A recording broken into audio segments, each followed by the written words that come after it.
So, hello, it's the eve of Rosh Hashanah. We're here in the bomb shelter, neighborhood bomb shelter. And I found this book, Jonathan Livingston Seagull, by Richard Bach, and it's one of the books that influenced my life the most. So I'm going to read a little bit from that book. I found it when I was fairly young. I'm also called Seagull. So, to the real Jonathan Seagull who lives within us all. It's about nonconformism in a nutshell. Let's read. It was morning, and the new sun sparkled gold across the ripples of a gentle sea. A mile from shore, a fishing boat chummed the water, and the word for breakfast flock flashed through the air, till a crowd of a thousand seagulls came to dodge and fight for bits of food. It was another busy day beginning. But way off alone, out by himself, beyond boat and shore, Jonathan Livingston Seagull was practicing. 100 feet in the sky, he lowered his webbed feet, lifted his beak, and strained to hold a painful, hard, twisting curve through his wings. The curve meant that he would fly slowly. And now he slowed until the wind was a whisper in his face, until the ocean stood still beneath him. He narrowed his eyes and fierce concentration held his breath, forced one, single, more, inch, off, curve. Then his feathers ruffled. He stalled and fell. Seagulls, as you know, never falter, never stall. To stall in the air is for them disgrace, and it is dishonor. But Jonathan Livingston Seagull, unashamed, stretching his wings again in that trembling hard curve, slowing, and stalling once more, was no ordinary bird.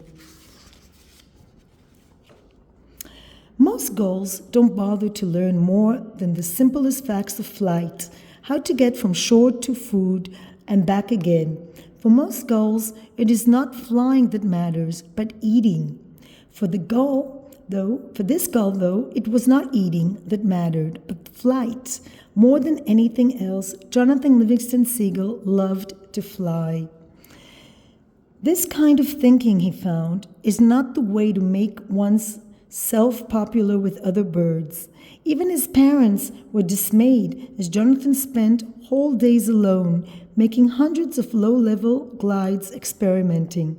He didn't know why, for instance, but when he flew at altitudes less than half his wingspan above the water, he could stay in the air longer and with less effort. His glides ended not with the usual feet down, splash into the sea, but with a long, flat wake as he touched the surface with his feet tightly streamlined against his body. When he began sliding in to feed up landings in the beach, then pacing the length of his slide in the sand, his parents were very much dismayed indeed. "Why, John, why?" his mother asked. "Why is it so hard to be in the rest of the flock, John? Why can't you leave low flying to the pelican, to the albatross? Why don't you eat, son? You're bone and feather." I don't mind being bone and feathers, Mom. I just want to know what I can do in the air and what I can't. That's all. I just want to know. "See here, Jonathan," said his father, not unkindly. "Winter isn't far away. Boats will be few, and the surface fish will be swimming deeply.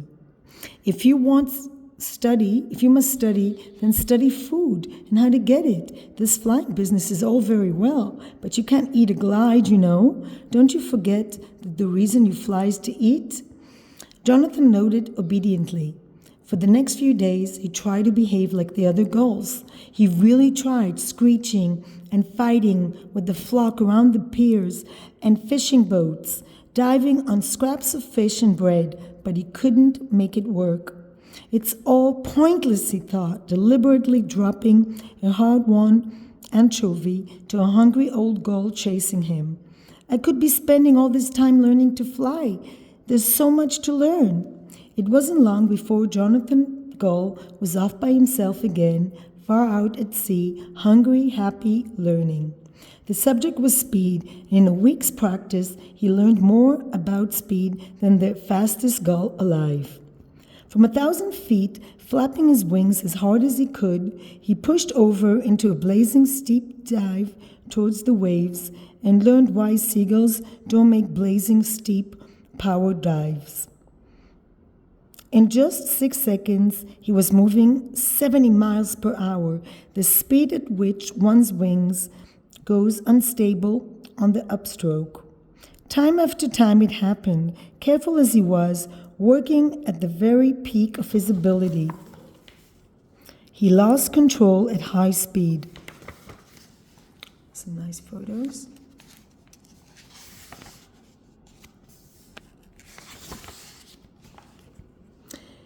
Climb to 1,000 feet, full power straight ahead, first then push over, flapping to a vertical dive.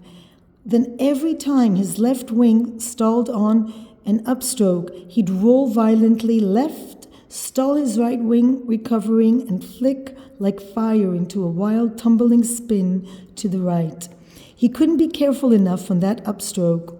10 times he tried, and all 10 times, as he passed through 70 miles per hour, he burst into a churning mass of feathers, out of control, crashing down into the water. The key, he thought at last, dripping wet, must be to hold the wings still at high speeds, to flap up to 50, and then hold the wings still. From 2,000 feet, he tried again, rolling into a dive, beak straight down, wings full out and stable from the moment he passed 50 miles per hour. It took tremendous strength, but it worked.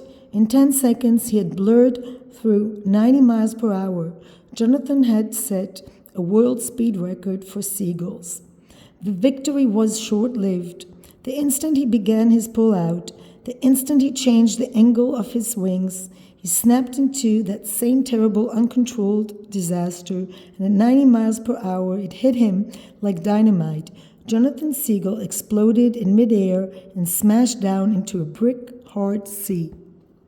When he came to, it was well after dark, and he floated in moonlight on the surface of the ocean. His wings were ragged bars of lead, but the weight of his failure was even heavier on his back. He wished feebly that the weight could be just enough to drag him gently down to the bottom and end it all. As he sank low in the water, a strange, hollow voice sounded within him. There's no way around it. I'm a seagull. I'm limited by my nature. If I were meant to learn so much about flying, I'd have charts for brains. If I were meant to fly at speed, I'd have falcons' short wings and live on mice instead of fish. My father was right. I must forget this foolishness. I must fly home to the flock and be content as I am, as a poor limited seagull. The voice faded, and Jonathan agreed. The place for a seagull at night is on shore. And from this moment forth, he vowed he would be a normal gull. It would make everyone happier. He pushed wearily away from the dark water and flew towards the land, grateful for what he had learned about work-saving, low-altitude flying. But no, he thought, I am done with the way I was. I am done with everything I learned. I'm a seagull like every other seagull, and I will fly like one. So he climbed painfully to 100 feet and flapped his wings harder, pressing for shore.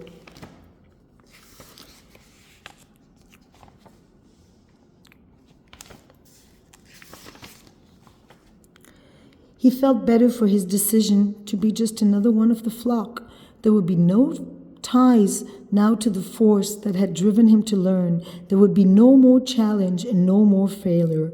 And it was pretty, just to stop thinking, to fly through the dark towards the lights above the beach. Dark, the hollow voice cracked in alarm. Seagulls never fly in the dark. Jonathan was not alert to listen.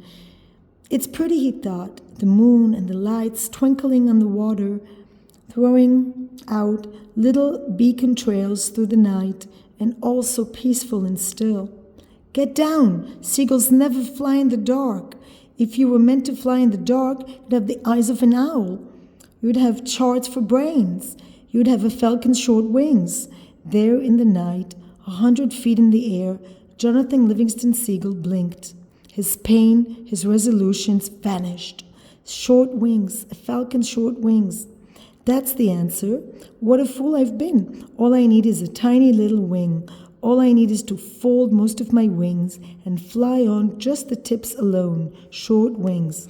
He climbed 2,000 feet above the Black Sea, and without a moment's thought of failure and death, he brought his four wings tightly into his body, left only the narrow, swept daggers of his wingtips, extended into the wind, and fell into a vertical dive. The wind was a monster roar at his head, 70 miles per hour, 90, 120, and faster still. The wing strain now at 140 miles per hour wasn't nearly as hard as it had been before at 70. And with the faintest twist of his wingtips, he eased out of the dive and shot above the waves, a gray cannonball under the moon. He closed his eyes to slits against the wind and rejoiced. 140 miles per hour and under control. If I dive from 5,000 feet instead of 2,000, I wonder how fast.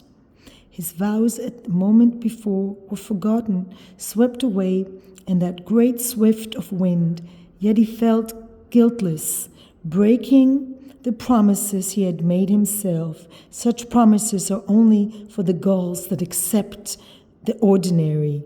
One who has touched excellence in the learning has no need for that kind of promise. By sunup, Jonathan Gull was practicing again. From 5,000 feet, the fishing boats was speckled in the flat blue water. Breakfast flock was a faint cloud of dust motes circling. He was alive, trembling ever so slightly with delight, proud that his fear was under control. Then without ceremony, he hugged his forewings, extended his short, angled wingtips, and plunged directly towards the sea. By the time he passed 4,000 feet, he had reached terminal velocity. The wind was a solid beating wall of a sound against which he could move no faster. He was flying now straight down. At 2,014 miles per hour, he swallowed, knowing that if his wings unfolded at that speed, it'd be blown into a million tiny shreds of seagull. But the speed was power, and speed was joy, and speed was pure beauty. He began his pull-out at 1,000 feet, wingtips thudding and blurring in the gigantic wind, the boat and the crowd of gulls tilting and growing meteor fast directly in his path. He couldn't stop. He didn't know yet even how to turn at that speed. Collision would be instant death, and so he shut his eyes. It happened that morning, then just after sunrise, that Jonathan Livingston Seagull fired directly to the center of breakfast flock, ticking off 212 miles per hour, eyes closed in a great roaring shriek of wind and feathers. The gull of fortune smiled upon him this once, and no one was killed. By the time he had pulled his beak straight up into the sky, he was still scroaching alone at 160 miles per hour. When he had slowed to 20 and stretched his wings again at last, the boat was a crumb on the sea, 4,000 feet below. His thought was triumph, terminal velocity, a seagull at 214 miles per hour. It was a breakthrough, the greatest single moment in the history of the flock, and in that moment a new age opened for Jonathan Gull. Flying out to his lonely practice area, folding his wings for a dive from 8,000 feet, he set himself at once to discover how to turn. A single wingtip feather he found moved in a fraction of an inch, giving a smooth, sweeping curve at tremendous speed. Before he learned this, however, he found that moving more than one feather at that speed will spin you like a rifle ball, and Jonathan had flown the first aerobatics of any seagull on earth. He spared no time that day for talk with other gulls, but flew on past sunset. He discovered the loop, the slow roll, the point roll, inverted spin, the gull bunt, the pinwheel. When Jonathan Seagull joined the flock on the beach, it was full night. He was dizzy and terribly tired, yet in delight he flew in a loop to landing with a snap roll just before touchdown. When they hear of it, he thought, of the breakthrough, they'll be wild with joy. How much more there is now to living instead of our drab slogging forth and back to the fishing boats. There's a reason to life. We can lift ourselves out of ignorance. We can find ourselves as creatures of excellence and intelligence and skill. We can be free. We can learn to fly.